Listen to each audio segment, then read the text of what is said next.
If you haven't heard, today is my very last show here on my window, and for KBNZ, CBS for Central Oregon, I will be leaving Bend Broadband. But my very first guest when I started at this company 14 and a half years ago, it was January 18th, 1999, and I had the chance to meet for the first time and interview Tom DeWolf, who was a newly sworn in Deschutes County Commissioner, and so it's appropriate, since he was my first guest, that he is my last guest as well. So welcome to you. Yay. Hey!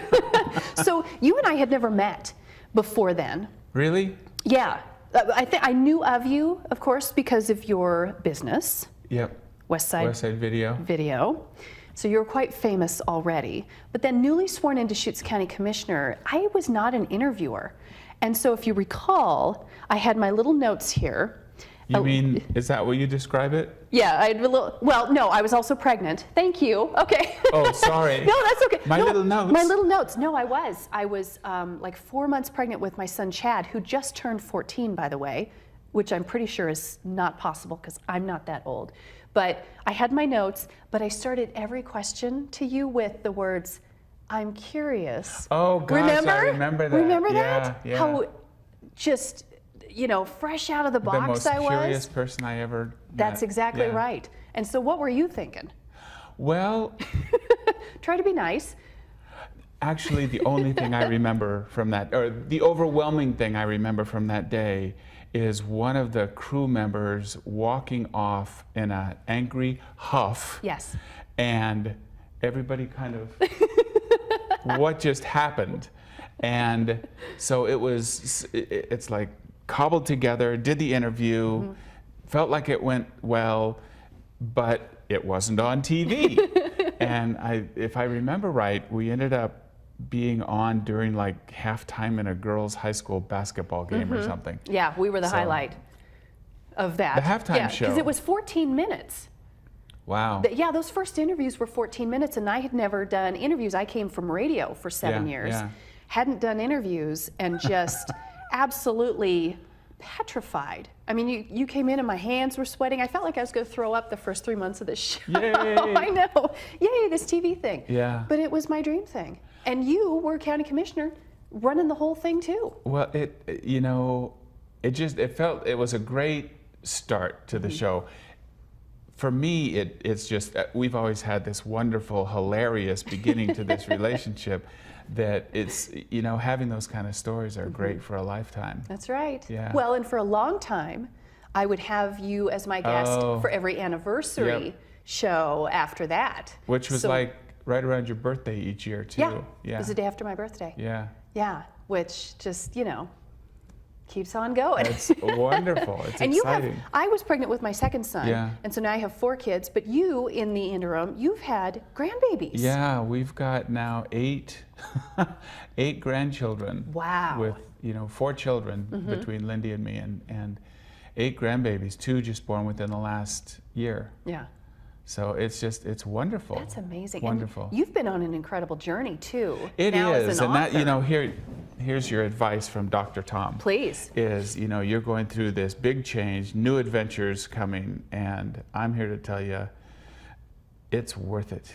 It's, you know, the door's open, and it's like, there's changes that happen in our lives, I think, that some by choice and some that are not our choice, and some are really traumatic, in fact.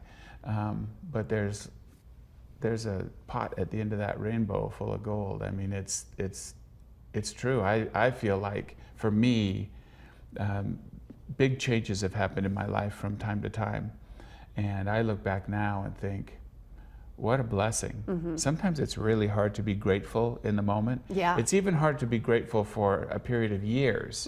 And then ultimately you look back, and even when you feel like some aspects of it aren't exactly fair, that it all works out well, and we end up becoming the person that we're meant to be. It's kind of part of the journey, but it's not an easy journey. No. It's not always unicorns and rainbows. Or Although if it's unicorns, it's the horn in the unicorn right. sometimes, you know. Getting Wait, ya. I thought you were supposed to be nice to me. That's right. Yeah.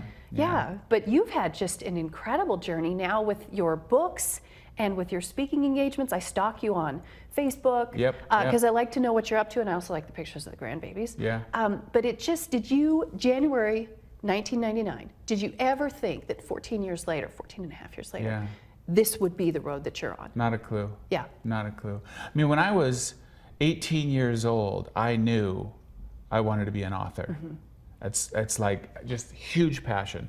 Never really had the courage to pursue it. I've written the beginnings of the great American novel at least a dozen times. Yeah. I wrote a children's book that I submitted and actually got a handwritten rejection letter from a major publisher probably 15, 20 years ago, but never really was willing to just go for it. So when I left the county in, what was that, 2005, Lindy and I agreed that, okay, I'm not going to work. I'm going to give this a year, see if I can finish this book I've been working on since 2001.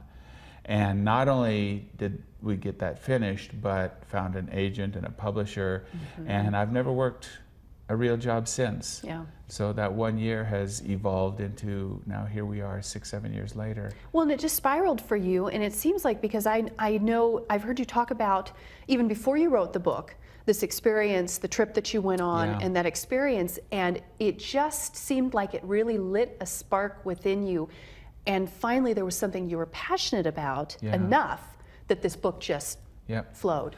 Well, it's that, and it's, I mean, finding your place in the world. And I also think I was in my place previously, as you have been. Yeah. And it's like different places for different times in our lives. I mean, back to when I had, you know, the restaurant movie theater, Pat and Mike's. It's like those 5 years, I wouldn't trade them for anything in the world. I was in my element, in my place. And now, though, it feels like I'm really fulfilling what I believe is like life's mission, you know? And working on issues that matter, and only working with people that I love to work with. You know, if I don't, I'm done. You know, and I haven't always been in a place where that's been the case.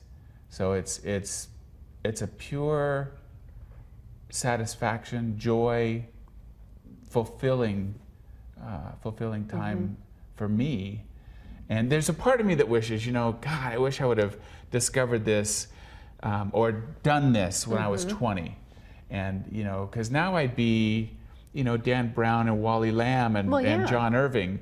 Instead, I'll be 75 by the time I'm John Irving, you know. Yeah. But now I got a lifetime of stories to write now. So there is a reason things happen the way they do, and I definitely believe that. And I just am so appreciative to you for coming on and sharing Dr. Tom's wisdom and being my last guest. It's an honor, and I'm so proud of you and so excited for the adventures that I will now get to follow on Facebook, wherever you it leads you. just stalk me like I stalk you. Absolutely, yeah. Thank you, Tom. Thanks, Kristi. Thank you. We'll be right back.